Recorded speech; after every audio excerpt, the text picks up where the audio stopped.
My name is Sucrose Overdose. I've been playing roller derby for 7 years for the West Coast Derby Knockouts out of Ventura, California.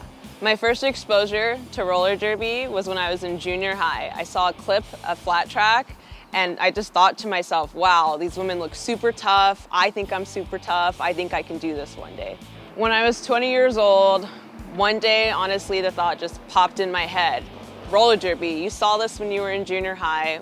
Why aren't you doing this now? You're an adult, you have the time, you have the money, let's do it now. I spent my entire childhood years in the foster care system, and when I turned 18, I really struggled with my identity because I had just left this system, and everything that I was doing at the time, extracurricular, had to do with me being in the foster care system. And when I thought about derby, I was 20 years old, and I thought, why aren't I doing this? This has nothing to do with foster care. This is a really cool group of women and they're all really tough, and I want to be part of that. I want to be where all that action is. The West Coast Derby Knockouts were established in 2008. We practice out of Ventura, California at Skating Plus, our local rink. We have about 20 people on our team, and it consists of a charter team that travels. We have TKOs, which is our A team, and our B team is the uppercuts. We practice 3 times a week, and one of those practices is a scrimmage. Before each practice, we do an off-skate endurance. The furthest we have played was Wisconsin. We went to 2016's Brouhaha. It was really exciting. All of us traveled on planes and we stayed in hotel rooms, and it was just a really great bonding experience for us because some of us had never even been out of the state before. West Coast Derby Knockouts, we're not super close to all of the teams that are out here. On average, we travel about 2 hours for every game that we have.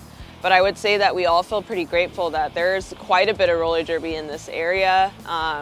2 hours really isn't that hard for a lot of us to get there. I mean, we are using our own funds for travel, but it always feels worth it. And there's so many different teams and different style of teams out here. Whatever style or competitive level you want to play, all we have to do is travel 2 hours in different directions to meet that. So what would make roller derby better for me as a player is I really wish that we had more people involved with my league. It's really hard to maintain players sometimes because we understand that life happens. For example, my league in particular has a lot of military wives. So we get them and we train them, and they're right at the time that they would be able to play, and we bond and everything's great, but then their husbands get deployed and then they move away. And then we lost a great skater. So I just wish we had more people involved, and then more people in our community actively watching and wanting to participate, whether it be as a ref, an NSO, a fan, or a skater.